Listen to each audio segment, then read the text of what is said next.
Aujourd'hui, on va parler de la dynastie Kardashian. Je vais me faire détester, mais c'est pas grave. En tout cas, Maestro, tu sais déjà, lance le générique.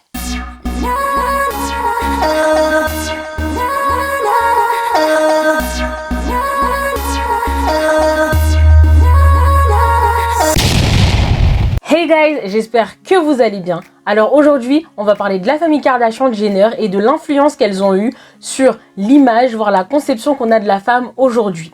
Mais avant de commencer la vidéo, je t'invite à t'abonner à la chaîne et à appuyer sur la petite cloche pour quand je sortirai une nouvelle vidéo. Maintenant que tu l'as fait, on peut commencer. Alors tout le monde connaît la famille Kardashian, leur nom de famille est dans la bouche de tout le monde.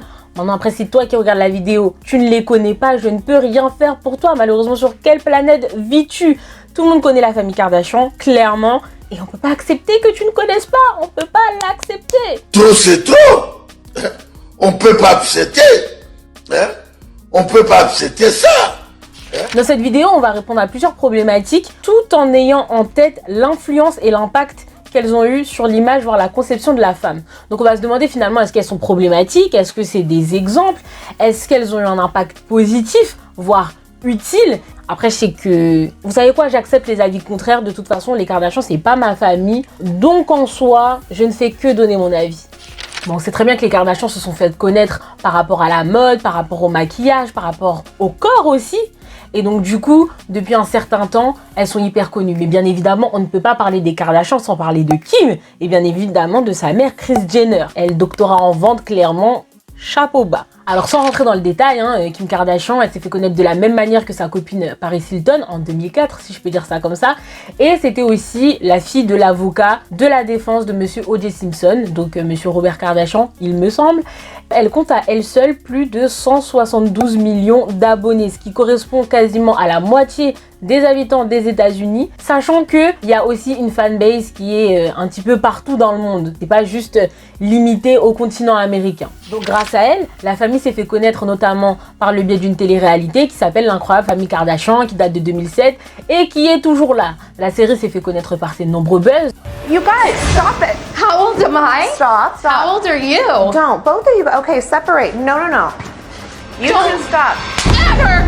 Guys, stop it. Dig your nails in me! You guys, stop. Whitney. On a eu les mariages, les chirurgies esthétiques, le masque au sang, Kylie Jenner Challenge et aussi toutes les histoires problématiques avec l'appropriation culturelle. Et donc dans cette famille, bien évidemment, elle est composée de plusieurs membres. Donc on a Kourtney et ses histoires de cœur, notamment avec son ex-mari Scott et ses enfants.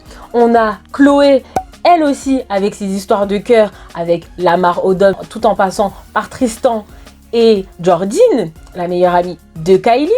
On a Robert, mais bon, lui, personne ne le calcule vraiment. Lui, on va dire qu'on l'a un peu plus connu par rapport à ce qui s'est passé avec Adrienne Bailon et également Blac Chyna, avec le modèle familial déstructuré, un petit peu perdu et tout. On a Kendall, a.k.a. la fille la plus naturelle, donc elle, c'est la mannequin. Et ensuite, on a également Kylie, la make-up artiste, la plus riche de la famille. Donc maintenant, on se pose la question de comment elles ont influencé l'image de la femme. Alors en réalité, elles ont redéfini la beauté féminine et ça, elles l'ont fait à travers le physique, c'est-à-dire en passant par le corps et le visage. Donc notamment par rapport au corps, on a la peau bronzée, on a la poitrine généreuse, mais attention, poitrine qui doit rester accrochée telle un manteau sur un porte-manteau, parce que si ça tombe, c'est pas bon. On a aussi les grosses fesses. On reprend un peu ce qu'il y avait avec J.Lo. Aussi Nicki Minaj, même si Nicki Minaj c'était plus le personnage de la Barbie, etc. On a également les jambes fines, mais tout en ayant des hanches hyper développées et le ventre plat. Après, au niveau du visage, ça va être sur le maquillage remodelant, c'est-à-dire le contouring, nez fin, joues creusées. Les avant-après, je pense que vous avez déjà vu. Donc, elles ont mis aussi en avant la chirurgie cosmétique. Donc, il y a ça qui a été mis en avant. En plus, aussi du maquillage permanent. On a également le fait d'avoir un regard hyper structuré, notamment avec les sourcils hyper dessinés. On a aussi les lèvres pulpeuses. Salut Kylie, pour le coup. Où il faut avoir les lèvres hyper pulpeuses, hyper bien définies. Et enfin, le maquillage nude. Et ça, je viens de dire, pour le maquillage nude, j'ai pas forcément grand chose à dire dessus parce que même moi, j'utilise cette technique. Et bon, si c'est pour enlever les dégâts causés par la fatigue, voire l'alimentation, on prend quand même. Bon, en gros, on va dire qu'elles ont repris tous les stéréotypes et tous les clichés qui étaient associés à la femme, qu'on pouvait retrouver dans les magazines féminins, voire les magazines masculins, si vous voyez ce que je veux dire. Et en gros, elles ont tout regroupé dans un seul corps en disant « si je veux, je peux », c'est-à-dire que je peux modifier mon corps de manière à paraître tel que je veux. Et en gros, elles ont un peu suivi la politique du « make the body great again ».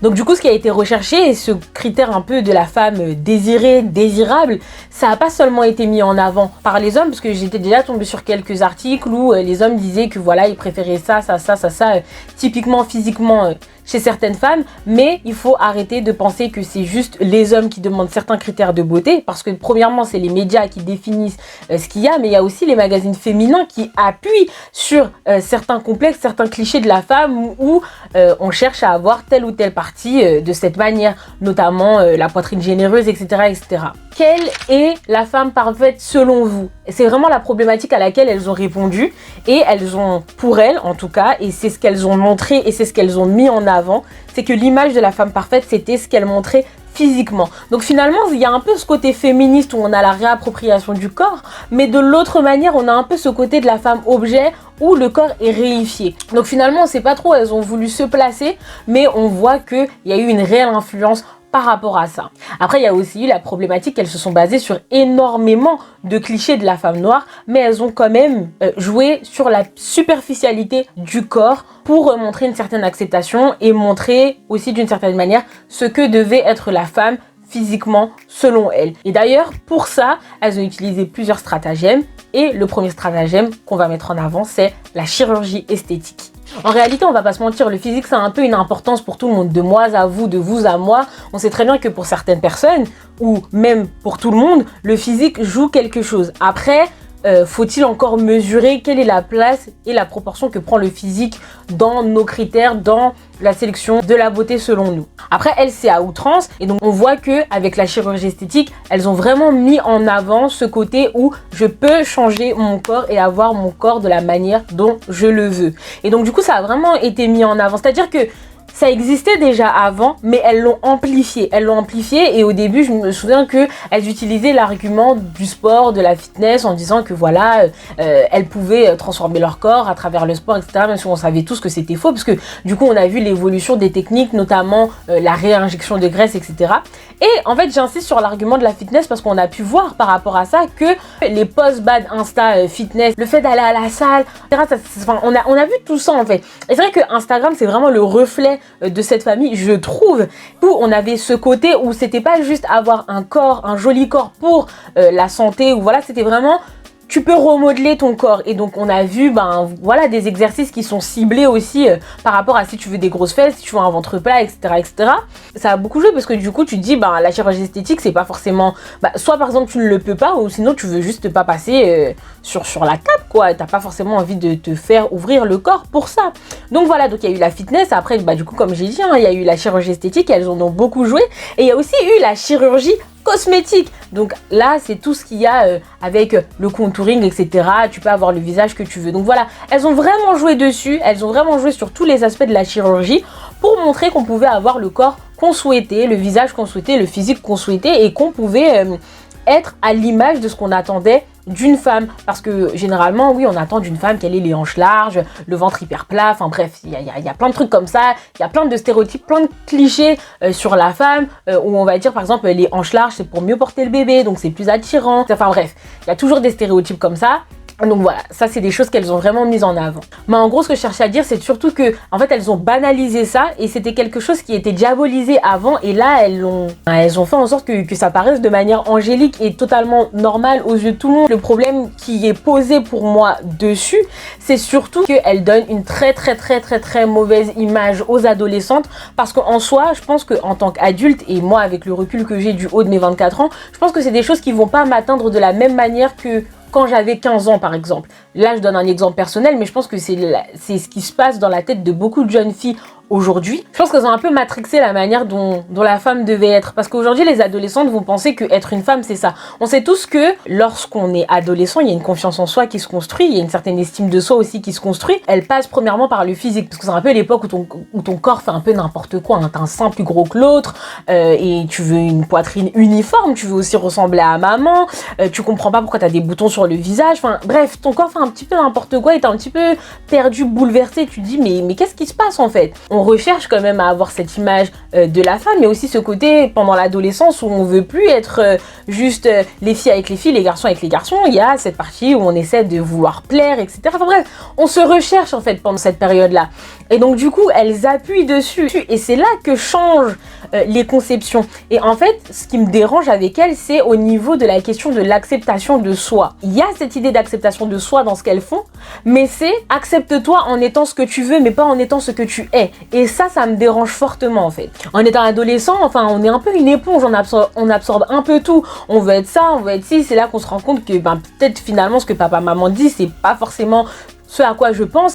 Du coup, ça crée un peu des confusions et on a l'impression peut-être en regardant la télé, en étant confronté à cette représentation toute la journée, que être une femme, c'est ça. Surtout que il y a cette construction qu'une femme, ça doit être ça. Ça joue beaucoup, ça a un impact considérable. Et en gros, finalement, elles leur vendent d'une certaine manière le marketing du corps, où de la même manière que je dirais je veux une maison, je l'achète, je veux ce corps, je l'ai quoi.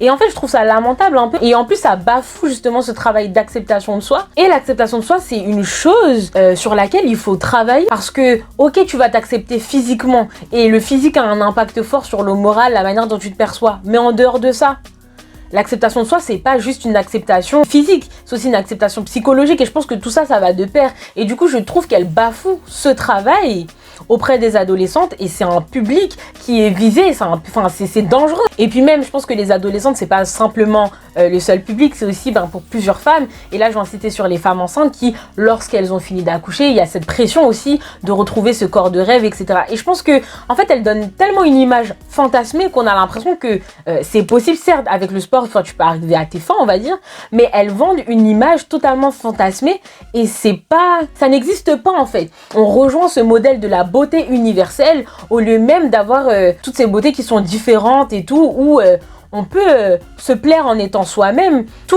en ne pas avoir à ressembler à Madame Kim, quoi, ou à la famille Kardashian en général. Mais bref, en tout cas, il y a tout ça qui joue, et on voit clairement que ça aussi, tout ça, ça a été mis en avant par rapport à la culture du buzz qu'elles ont lancé, et notamment par rapport à la télé-réalité et compagnie. Et ça aussi, je trouve que ça a un impact aussi considérable sur la femme, le fait d'avoir cette culture du buzz, et là je vais y venir.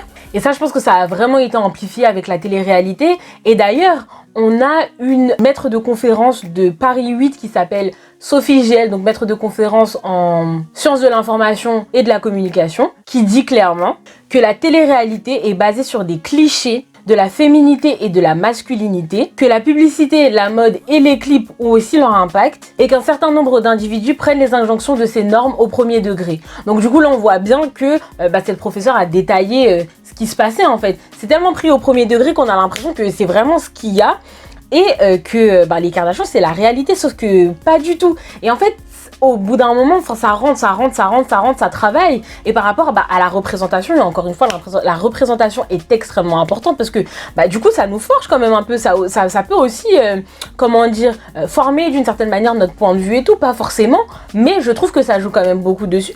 Et elles ont un impact par rapport à ça.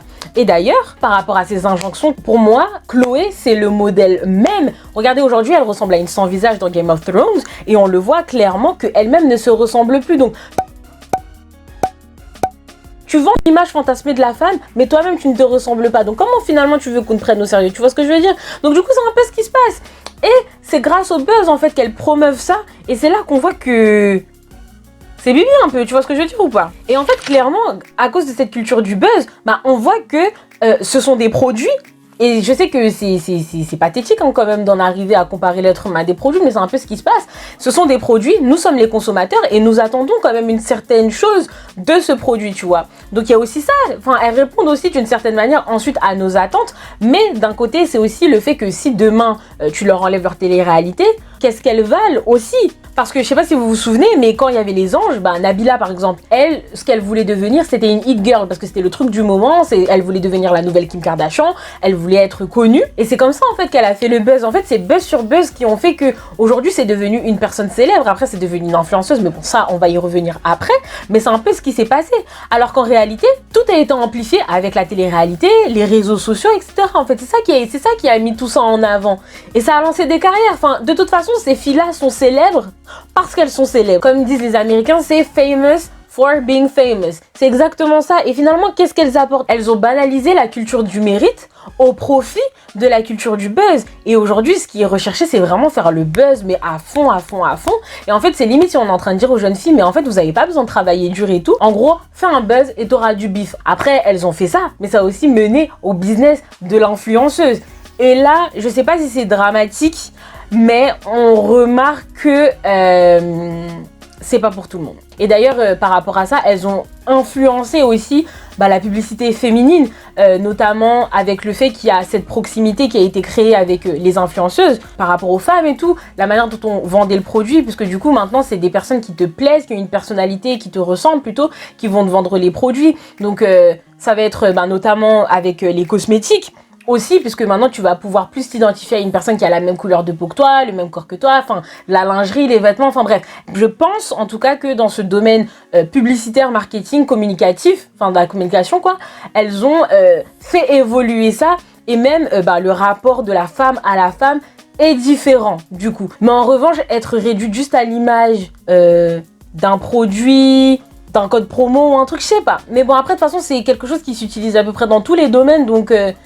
Qui suis-je pour juger par rapport à ça? Mais bon, après, de toute façon, j'ai un avis assez mitigé dessus, parce que je me dis que finalement, si demain on te propose une opportunité de collaboration avec quelqu'un que t'aimes bien, une marque que t'aimes bien et tout, je me vois pas refuser. Moi, si demain Fenty me demande de collaborer, mais qui suis-je pour dire non? Donc voilà, et puis de toute façon, j'ai envie de dire que c'est quelque chose qui s'utilise dans plusieurs domaines, mais malgré tout, il y a quand même aussi, ce côté de la femme hyper consommatrice. Et bon ça après voilà, ça je sais pas trop parce que j'ai envie de dire si vous voyez tous les produits Fenty que j'ai, je suis personne pour juger de la femme consommatrice.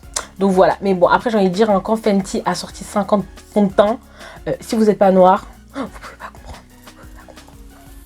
Voilà. La manière dont les Kardashians ont lancé ça, je pense pas que à l'origine c'était quelque chose de bienveillant. En fait, ce que je veux dire, c'est qu'il y en a tellement qui ont voulu ressembler et faire en fait le même business que les Kardashians que t'as eu des influenceuses finalement qui sont devenues limite insipides, alors que t'en as qui se démarquent vraiment et qu'on ne remarque pas forcément en fait. Quand je vise les influenceurs, ça va plus être les influenceurs de télé-réalité, parce que eux, voilà sans commentaire. Mais en tout cas, dans cette vidéo, la partie qui m'intéresse le plus, c'est le rapport avec l'image de la femme noire. Bien évidemment, je ne pouvais pas faire une vidéo sans rentrer dans ce rapport racial. Toujours, parce que ça a énormément joué. Ça a énormément joué sur la manière dont après on a perçu la femme noire. Alors pourquoi je pense qu'elles ont eu un impact sur l'image de la femme noire? Ça peut être positif tout comme ça peut être négatif. Comme une critique, ça peut être positif tout comme ça peut être négatif. Alors pourquoi j'insiste sur ce point? Parce qu'en fait, elles ont repris tous les stéréotypes entre guillemets qui étaient attribués à la femme noire pour se les attribuer. Et donc du coup, elles ont repris tout ça pour aussi être dans l'acceptation, en fait, dans l'acceptation de la communauté noire aussi aux États-Unis. Mais en fait, ce qui est dérangeant, c'est qu'en fait, elles ont repris tout ce qui était un peu ghetto, tout ce qui était un peu, tout ce qu'on considérait, comme ghetto, tout ce qui était un peu africain pour se rapprocher du public noir. Et de toute façon, on le voit dans la manière dont c'est des cloud chasers, où elles veulent s'attribuer, elles fréquentent des personnes, mais par rapport à l'intérêt, etc. Et ça, là, tu te dis, mais attends, pourquoi quand c'est noir, c'est pas accepté, mais quand c'est elles qui le font, c'est directement mis en avant. Franchement, depuis que les Kardashians sont au pouvoir, même je veux dire, depuis qu'elles sont au pouvoir, c'est là qu'on remarque que, par exemple, les nattes collées, les cornes roses et compagnie, c'est hyper à la mode en fait. Mais avant, là, la manière dont les gens se faisaient rabaisser et dénigrer pour ça, on n'était pas du tout dans le même délire. Et finalement, elles se sont basées sur des trucs qui ne leur sont tellement pas légitimes. Et du coup, on l'a fait passer pour quelqu'un qui innove, pour quelqu'un qui invente, alors que c'est des choses qui existaient déjà, c'est juste à amplifier les mouvements. Et en fait, je pense que l'impact que ça a eu sur les femmes noires, c'est que, en fait, je sais pas si c'est positif ou négatif, mais en tout cas, moi, de ce que j'ai remarqué, c'est que j'ai vu ces coiffures se faire beaucoup plus souvent et tout, c'était des choses qui étaient beaucoup plus demandées, enfin... Bon, je me suis rendu compte que je me suis un petit peu égarée dans ce que je disais, mais ce que je voulais dire, c'est que ce qui est intéressant, c'est que ça a permis une forte revendication de la part de la communauté noire, en plus de la reconnaissance de l'appropriation culturelle de la part de mesdames Kardashian-Jenner. Et du coup, la femme noire a pu se mettre en avant, même si malheureusement on ne la considère qu'encore comme une mode ou quelque chose ou quelqu'un de trendy. Mais même si les conséquences ont été cette mise en avant de la culture, on sait que lorsque c'est noir, c'est toujours mal perçu. Donc l'impact sur la femme noire est assez minime, voire peut-être ambigu, mais on a quand même une réappropriation de la femme noire, de sa culture, notamment de sa coiffure, ayant une importance culturelle flagrante. Bon, je sais pas si c'est bien dit, je veux pas m'attirer des foudres et tout, parce que... Enfin, c'est un peu la manière dont je le perçois, mais je pense qu'elles ont eu un impact considérable. Et je vais pas dire que... Par contre, je vais pas dire qu'elles ont aidé les femmes noires à se faire accepter dans la société. Là, je dis pas ça. En fait, en faisant partie de la communauté noire, il y a aucun mérite à se baser sur ce que mesdames Kardashian ont pris. Et d'ailleurs, ça me fait penser au fait que... le fait qu'elles ont un rapport assez étrange avec les hommes noirs. Et ça me fait penser un peu à l'époque où j'étais au collège et le rapport avec les femmes noires et les light skin. Et en fait, elles se mettent avec des hommes noirs, mais on sait tous que c'est par intérêt, parce qu'il y a aussi ce côté où elles veulent être acceptées dans la communauté noire et tout. Donc, bref, ça c'est pas du tout le sujet de la vidéo. Elles sortent avec des hommes noirs. Je vois les hommes noirs avec qui elles sortent plus comme des accessoires en fait, de manière à atteindre leur but. Et donc du coup, ça me fait penser à cette époque, parce que en fait, l'image qu'on vendait aux hommes à cette époque-là, c'était le fait de prenez une femme avec les formes typées africaines, mais ne prenez pas une africaine. C'est-à-dire, vous pouvez choisir une personne claire, mais pas une personne noire en fait. Donc, vous prenez tout ce qui vous avantage, vous les mettez sur la femme plus claire, et après, enfin voilà, là vous avez votre femme idéale, votre femme parfaite. Et après, le truc, c'est que moi, je pense que c'est un peu ce qui se passe avec les Kardashian, parce que c'est beaucoup mis en avant aussi ce côté, ouais, je vais avoir un enfant métis, etc. Parce qu'un enfant métis, c'est beaucoup plus beau, nanana. Enfin bref, ça on l'a vu récemment avec le fait que les gens comparent beaucoup les enfants de Kourtney avec les enfants de Kim, en disant que les enfants de Kim sont plus beaux. Enfin bref, aujourd'hui de toute façon, on est plus dans cet état d'esprit où on veut un enfant beau plutôt qu'un enfant en bonne santé. Donc bon, maintenant ça me choque pas, mais en fait, là c'est encore aussi l'impact sur la femme, dans le sens où on voit beaucoup de femmes maintenant qui veulent du métissage et tout, et après t'as des discours amplifiés, oui mais vous savez, le métissage c'est la fin du racisme. Mais après franchement, du côté du physique, du corps et tout, j'ai envie de dire, les hommes achètent ce qu'on leur vende et vice versa. Et bah aussi les femmes acceptent d'être le produit vendu. Donc enfin en fait c'est un rapport un peu qui tourne en rond. Il n'y a pas trop d'issue de secours, on va dire, à moins d'être sûr et d'être sur tes pieds et te dire que bah moi je rentre pas dedans. Mais bon, après ça c'est assez difficile par rapport à tout ce qui nous entoure, on va dire. Et je pense que de toute façon elles l'ont compris, la représentation c'est absolument pas anodin. Beaucoup se calquent dessus. Moi aussi il y a des trucs sur lesquels je me cale, je vais pas mentir. De toute façon je fais pas une vidéo pour être dans la critique, le mensonge, alors que moi-même il y a des trucs que je fais, tu vois. Mais c'est un peu ça en fait, c'est un peu ça qui a été mis en avant. Et je trouve que les Kardashian, elles ont beaucoup utilisé l'image de la représentation pour vendre ce qu'elles avaient envie de vendre. Et l'influence qu'elles ont, c'est absolument pas anodin, mais c'est pas forcément positif. Et je trouve que c'est quand même assez malsain. Pour répondre aux questions qu'on s'est posées au tout début, moi je pense pas qu'elles aient eu une influence utile, encore moins positive sur l'image de la femme et tout. Ok, elles ont pu lancer des carrières sur les influenceuses, maintenant c'est un métier et tout, bon, c'est peut-être pas plus mal, mais après pour le reste, la manière dont on perçoit le corps, la manière de changer, enfin, et surtout sur l'acceptation de soi, la manière dont ça a eu un impact, je suis pas trop fan, parce que le travail psychologique, il est tellement négligé qu'on en oublie en fait qu'on est des humains, et que bah, si la psychologie est là, c'est bien pour quelque chose. Mais en tout cas, je pense que clairement par rapport à leur influence, elles ont totalement modifié, voire amplifié ce qu'on attendait de la femme, ce qu'on attendait de l'image de la femme, ce qu'on attendait de la féminité, etc. Elles l'ont popularisé en fait, et elles l'ont normalisé. Et clairement, en toute honnêteté, moi je pense que la famille Kardashian ne devrait pas être un exemple, au contraire. Enfin en fait, elle se base sur les complexes des... En fait, c'est des fraudes déjà, et je trouve qu'elle se base sur les complexes de plusieurs personnes. Elles vendent un commerce, elles ont un business qui fait que, en tout cas moi je trouve pas du tout ça correct, je trouve pas ça sain, mais le fait qu'elles jouent sur la construction des adolescentes, moi c'est ça qui me dérange le plus. parce qu'on a tous été adolescents, adolescentes et on sait à quel point l'image c'est important et que c'est quelque chose en fait qui est vraiment mis en avant, qu'on cherche vraiment à perfectionner d'une certaine manière. Et quand t'as toutes ces idées un peu qui rentrent dans ta tête à gauche, à droite et tout, t'as pas forcément la maturité nécessaire pour choisir ce qui est bon pour toi, ce qui est mauvais pour toi. Et en fait, elles en jouent et elles sont tellement dans une manipulation qu'on voit que t'as des personnes qui se sont construites sur la Bible Kardashian en fait. Et voilà. Mais en tout cas, cette vidéo et tous les arguments que j'ai évoqués dans cette vidéo n'engagent que moi. J'ai pas tout dit parce que la vidéo est quand même assez longue. Après, clairement, par rapport à cette vidéo, même si on dit je suis une tantine, hein, j'assume mes propos. Hein. Et de toute façon, mes propos ne sont pas seulement les miens, c'est aussi le travail de plusieurs sociologues, voire professeurs qui parlent de ce phénomène-là et de comment ça bouleverse la société, ça bouleverse aussi la conception qu'on a d'une femme, de ce qu'était la féminité, de ce qu'était le corps parfait, de la mode, de comment on percevait ça et tout, enfin bref. Mais voilà, en tout cas, j'ai vraiment voulu partager mon point de vue par rapport à ça. Je sais qu'il y en a beaucoup qui, comme ils défendent les Kardashians comme leurs poumons, du coup, ils vont m'en vouloir, en tout cas, si des personnes tombent sur cette vidéo. Mais peu importe, dans tous les cas, j'aurais évoqué mon point de vue et je ne pense pas être la seule à penser de cette manière. Maintenant, si vous avez aimé la vidéo, je vous invite à vous abonner encore une fois, à appuyer sur la cloche pour lorsque je sortirai une nouvelle vidéo, à commenter, donnez-moi votre avis en fait, dites-moi si j'ai été trop dure, si j'ai eu les bons arguments, s'il manquait des choses, et à partager, et encore une fois aimer la vidéo. Et pour le reste, écoutez, je vous dis à bientôt pour une prochaine vidéo. Salut!